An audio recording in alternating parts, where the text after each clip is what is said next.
জিন্দেগি তোর যাইরে ফাঁকি দিয়া রে সোনার আদম, জিন্দেগি তোর যাই ফাঁকি দিয়া, জিন্দেগি তোর যাইরে ফাঁকি দিয়া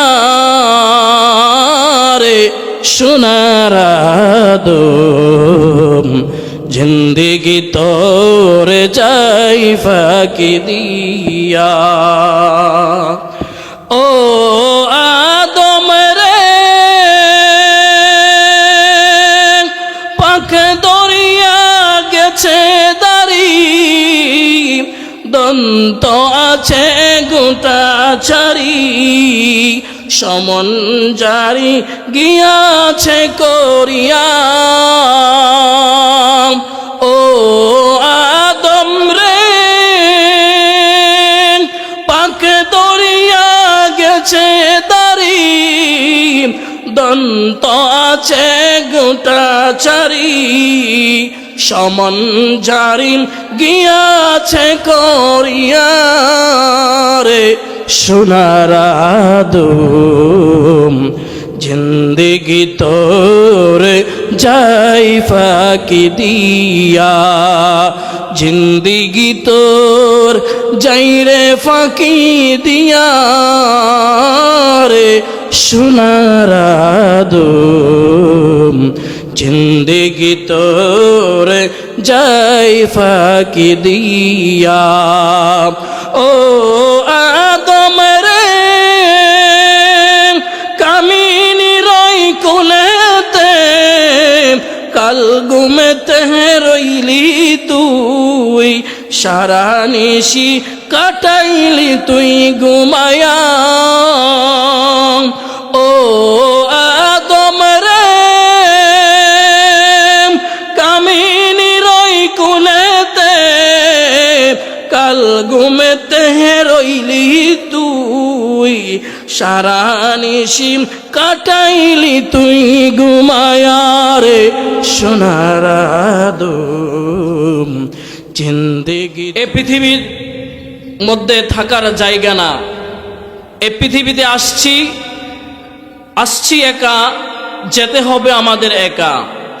এ পৃথিবীতে যেতে হলে একমাত্র এই দুনিয়া থেকে বিদায় হয়ে যদি যেতে হয়, একমাত্র আমল, নেক আমল যদি আমার সঙ্গে থাকে, আমার সঙ্গে কবরের মধ্যে আমার আমল নামা যাবে। আর যদি আমি গুনাহগার হয়ে থাকি, আমার সঙ্গে আমার বদ আমল যাবে। আমি যদি নেক আমল করতে পারি, নেক আমল নিয়ে যদি দুনিয়া থেকে বিদায় হয়ে অন্ধকার কবরে যেতে পারি, আমার জন্য দুনিয়া এবং আখিরাতে মুক্তির ব্যবস্থা করে রেখেছেন আল্লাহ পাক রব্বুল আলামিন।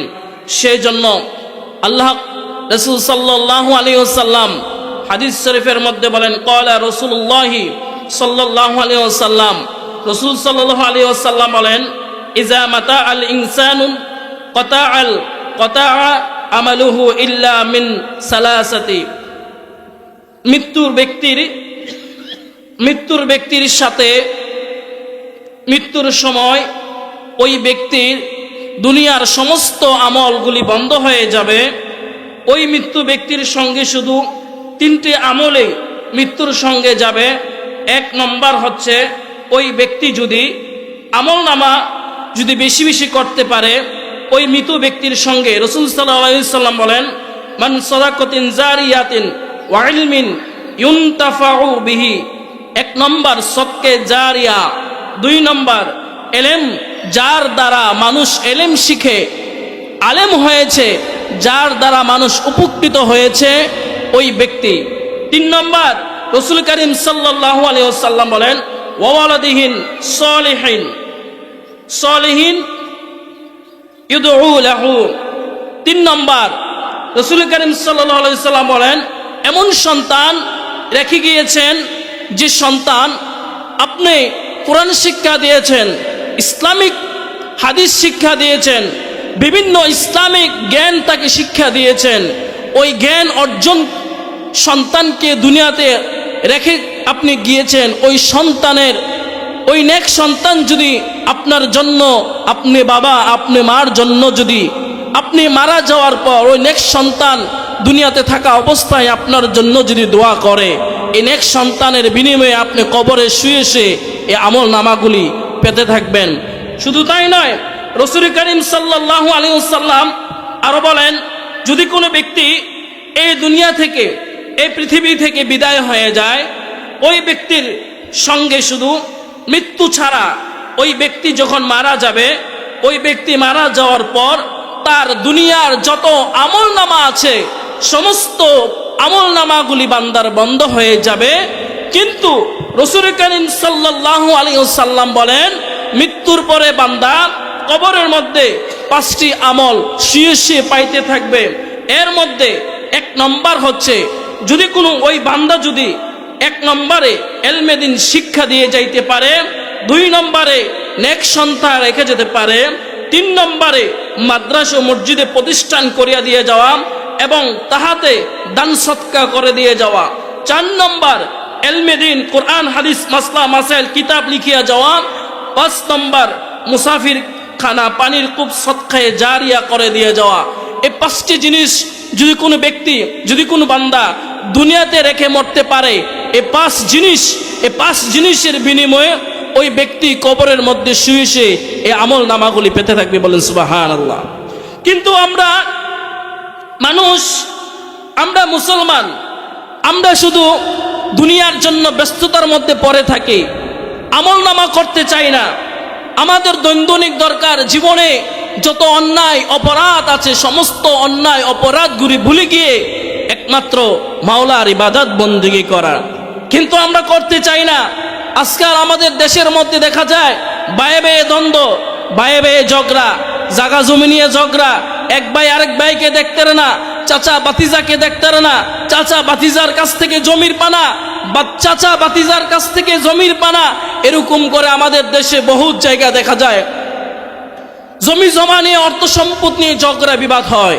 আমি আমার ভাইদেরকে বলবো, এই দুনিয়ার সমস্ত মায়া মহব্বত, অর্থ সম্পদের মায়াগুলি ভুলে গিয়ে আপনি যদি আল্লাহকে ভয় করতে পারেন, আল্লাহকে ভয় করে আল্লাহর কোরআন মেনে এই পৃথিবী থেকে যদি বিদায় হতে পারেন, আপনার জন্য, আমার জন্য, আমি মনে করি আপনার জন্য একটি জান্নাতের জরিয়া হয়ে যাবে।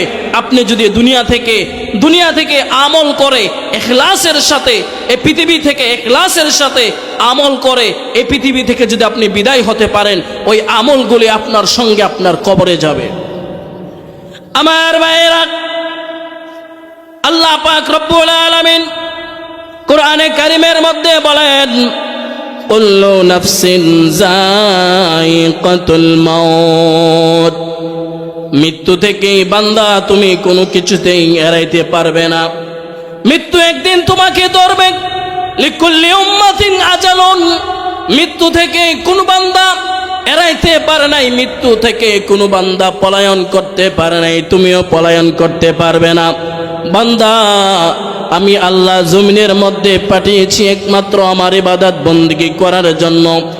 আল্লাহ পাক রব্বুল আলামিন কোরআনে কারীমের মধ্যে বলেন, ওয়ামা খালাকতুল জিন্না ওয়াল ইনসা ইল্লা লিয়াবুদুন।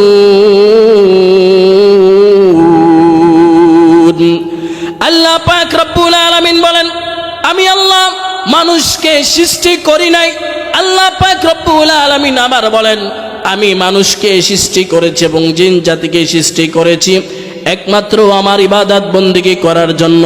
কিন্তু আজকাল আমাদের দেশের মানুষেরা কয়জন আল্লাহর ইবাদত বন্দেগী করে? ফজরের সময় মসজিদের মধ্যে তাকাই থাকলে দেখা যায় মসজিদের মধ্যে 2-3 মুসল্লি ফজরের সময় পাওয়া যায়। মাগরিবের সময় কি অবস্থা, জোহরের সময় কি অবস্থা, আসরের সময়ে কি অবস্থা, এশারের সময়ে কি অবস্থা?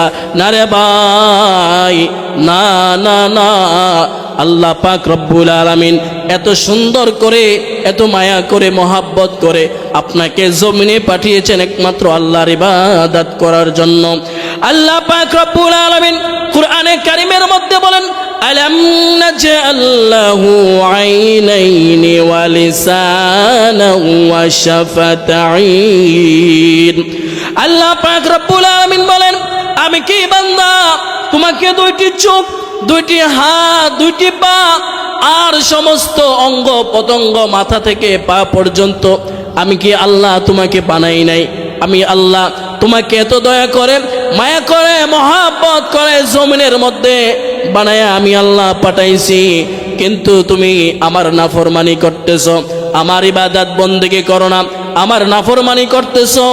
আমার নাফরমানি করার কারণে আমি আল্লাহ ওই সমস্ত ব্যক্তিদেরকে, ওই সমস্ত বান্দাদেরকে কাল কিয়ামতের ময়দানে যখন বিপদে পড়ে যাবে, মুসিবতে পড়ে যাবে, তখন আমি আল্লাহ ওই ফেরেশতার সঙ্গে বলবো, রে আমার ফেরেশতারা, এই বান্দাদেরকে আমি চিনি না, চিনি না, চিনি না। এই সমস্ত বান্দাদেরকে আমার কাছ থেকে তাড়াতাড়ি করে দূর করে নে, কারণ এরা দুনিয়ার মধ্যে আমার ইবাদত করে নাই, আমাকে চিনে নাই, আমার মরণ তাদের মরণকে ভয় করে নাই, কবর, হাসর, মিজান, পুলসিরাতকে ভয় করে নাই, হাসরকে ভয় করে নাই। আজকাল আমরা দুনিয়ার মধ্যে অনেক গুনাহ করি, এমন গুনাহ যে গুনাহ করতে করতে করতে করতে আমাদের অন্তরগুলি কয়লা করে ফেলেছি। আমি বলবো আমার ভাইয়ের, আমার বন্ধুরা, আমার দুনিয়ার মধ্যে এত গুনাহ করে ফেলেছেন, যার কারণে আল্লাহ পাক রব্বুল আলামিন আপনাকে ক্ষমা করেন নাই। এখনো সময় আছে, এখনো সুযোগ আছে। আল্লাহর দরবারে যদি মাপ চাইতে পারেন, কান্না করতে পারেন, আল্লাহ বলেন আমার কাছে যদি কোনো বান্দা মাপ চায়, ক্ষমা চায়, আমি আল্লাহ আমার বান্দার গুনাহগুলি মাফ করে দেই। আমার ভাইরা, আল্লাহর পয়গম্বর নবী আলাইহিস সালাতু ওয়াস সালাম, আপনার নবী, আমার নবী, একদিন মসজিদে নববীর মধ্যে নামাজ পড়তেছিলেন, এমন ভাবে নামাজ পড়তেছিলেন। একদিন হযরতে আবু বকর আল্লাহর নবী নামাজের সময় গেলেন আল্লাহর নবীকে ডাক দেওয়ার জন্য। আল্লাহর নবী সাল্লাল্লাহু আলাইহি ওয়াসাল্লাম মসজিদে নববীর মধ্যে নামাজ পড়তেছেন, এমন অবস্থায় হযরতে আবু বকর গেলেন। আবু বকর গিয়ে ডাক দিলেন, ওগো আল্লাহর নবী, আমি হচ্ছে আবু বকর। আল্লাহর নবী সাল্লাল্লাহু আলাইহি ওয়াসাল্লাম কোনো উত্তর দেন না। তৃতীয়বার আবার উত্তর দিলেন। আল্লাহর নবী সাল্লাল্লাহু আলাইহি ওয়াসাল্লাম বলেন, আবু বকরকে, আবু বকরকে, আমি তো আবু বকরকে চিনি না, আমি তো আবু বকরকে চিনি না। আবু বকর চিন্তা করলেন, না জানি আল্লাহর নবী সাল্লাল্লাহু আলাইহি ওয়াসাল্লাম আল্লাহর প্রেমে মগ্ন হয়ে আছেন। আমার ভাইরা, দ্বিতীয়বার যখন আম্মাজান আয়েশা যখন নবীজির নামাজের কাছে যখন গেলেন, আল্লাহর নবী সাল্লাল্লাহু আলাইহি ওয়াসাল্লামকে গিয়ে দেখলেন আম্মাজান আয়েশা আল্লাহর নবী সাল্লাল্লাহু আলাইহি ওয়াসাল্লাম নামাজ পড়তেছেন, আল্লাহর ইবাদত করতেছেন, এমন ভাবে আল্লাহর ইবাদত করতেছেন, আল্লাহর নামাজ পড়তেছেন, যার কারণে আল্লাহর নবী সাল্লাল্লাহু আলাইহি ওয়াসাল্লামকে ডাক দিলেন। আম্মাজান আয়েশা বলে, ওগো আল্লাহর নবী, আমি হচ্ছে আপনার স্ত্রী আয়েশা। আল্লাহর নবী সাল্লাল্লাহু আলাইহি ওয়াসাল্লাম বলেন, আয়েশাকে তো আমি চিনি না, কে আয়েশা? আয়েশা চিন্তার মধ্যে পড়ে গেলে, নিশ্চয় আমার স্বামী। আল্লাহর নবী সাল্লাল্লাহু আলাইহি ওয়াসাল্লাম নামাজের মধ্যে মগ্ন হয়ে গেছেন। আমার ভাই, এমন ভাবে আল্লাহর জন্য আল্লাহর ইবাদত করতে হবে, আল্লাহর ইবাদত বন্দেগী করতে হবে, যাতে আল্লাহ পাক রব্বুল আলামিন আপনার নামাজ দেখে, আপনার কোরআন তেলাওয়াত, তাসবিহ, তাহরিমা দেখে আমার আল্লাহ পাক রব্বুল আলামিন খুশি হয়ে যায়। দৈনন্দিন জীবনের মধ্যে আপনার দরকার 1 নম্বরে 5 ওয়াক্ত নামাজ পড়া, 2 নম্বরে দৈনন্দিন জীবনে যতদিন বেঁচে থাকবেন দান সদকা করবেন, 3 নম্বরে আপনি যতদিন বেঁচে থাকবেন মানুষের উপকার করবেন, মানুষের ক্ষতি করবেন না। এই আমলগুলো যদি করতে পারেন, আপনার মরণ, আপনার কবর, আপনার হাসর আপনার সঙ্গে যাবে। কিন্তু আমল ছাড়া যদি কবরে যান, ওই কবরের আযাব গজব আপনি কোনোভাবেই সহ্য করতে পারবেন না। আমার ভাইয়ের, আমার বন্ধুরা, আমার একদিন তো এই পৃথিবী থেকে বিদায় হতে হবে, একদিন আমার জন্য, আপনার জন্য মরণ তো হবে। কবরের মধ্যে কবরের ফেরেশতারা আপনাকে 3টি প্রশ্ন করবে, মান রব্বুকা, মান দীনুকা, মান নাবিয়ুকা। আপনি যদি নেককার হয়ে থাকেন, আপনি যদি আল্লাহওয়ালা হয়ে থাকেন, আপনি যদি দিনদার হয়ে থাকেন, আপনার মুখ থেকে, জবান থেকে মান রব্বুকা, মান দীনুকা, মান নাবিয়ুকা 3টি প্রশ্নের উত্তরের জবাব আপনার মুখ থেকে বের হয়ে যাবে। আমার ভাইয়েরা, একদিন আল্লাহ রাসূল সাল্লাল্লাহু আলাইহি ওয়াসাল্লামের কলিজার টুকরা মা ফাতেমা ইন্তেকাল করার আগে হযরতে আলীকে ডাক দিয়ে বলেছিলেন, ওগো আমার প্রাণের স্বামী,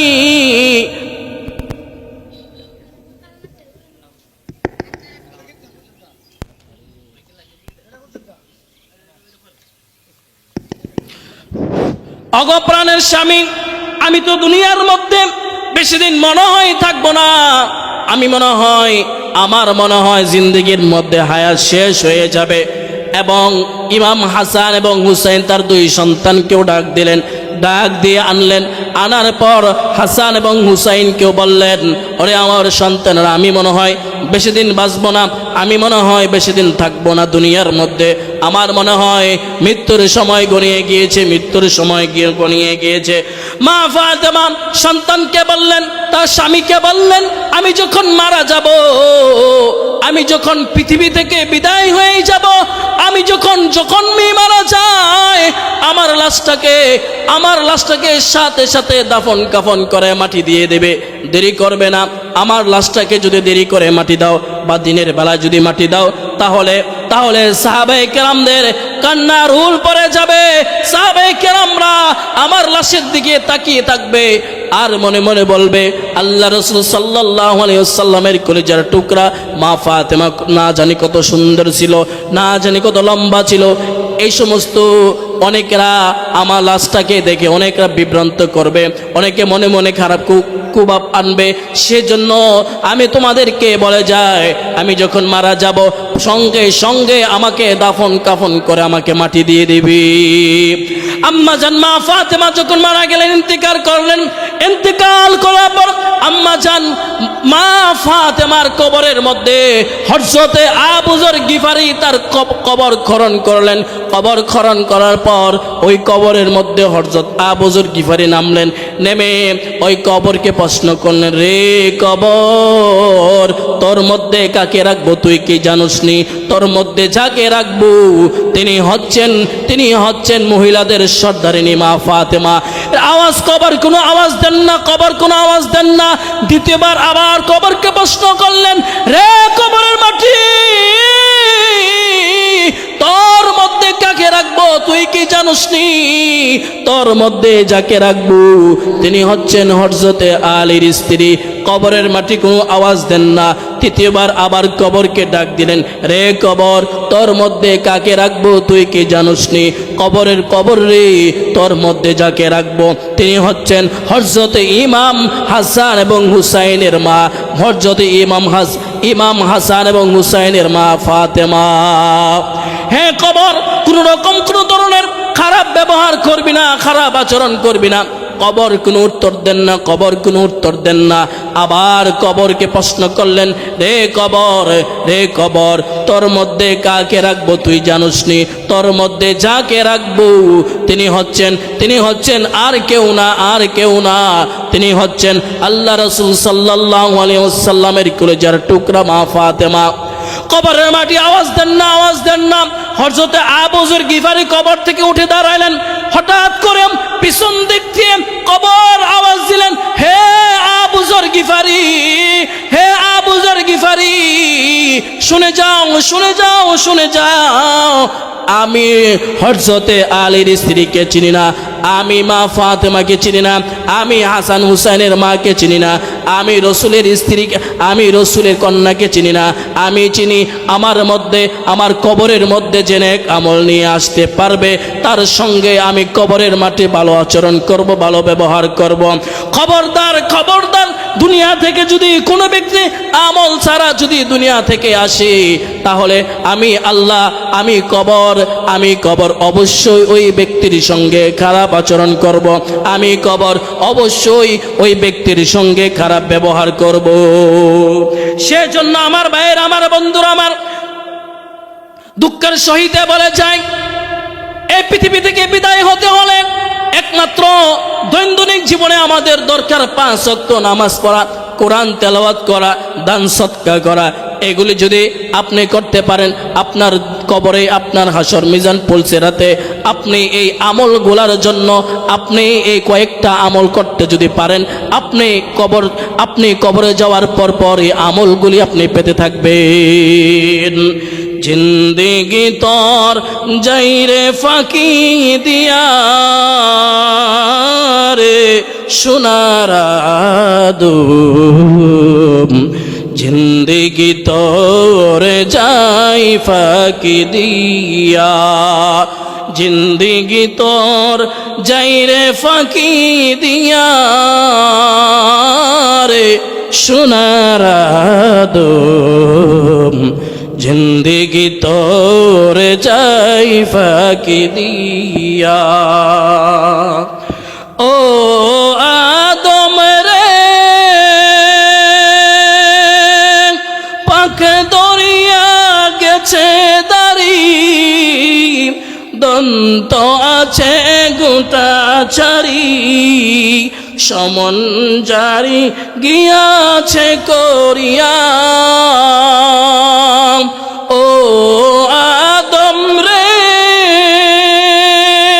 পাক দরিয়া গেছে দাড়ি, দন্ত আছে গোটা চারি, সমন জারি গিয়াছে করিয়া রে সোনার আদম, জিন্দেগি তোর যাই ফাঁকি দিয়া, জিন্দেগি তোর যাই রে ফাঁকি দিয়া রে সোনার আদম, জিন্দেগি তোর যাই ফাঁকি দিয়া। ও আদম রে কামিনী রই কোলেতে, কাল ঘুমেতে রইলি তুই, সারা নিশি কাটাইলি তুই ঘুমায়া। ও আদম রে কামিনী রই কোলেতে, কাল ঘুমেতে রইলি তুই, সারা নিশি কাটাইলি তুই ঘুমায়া রে সোনার আদম, জিন্দেগি তোর যাই ফাঁকি দিয়া, জিন্দেগি তোর যাই রে ফাঁকি দিয়া রে সোনার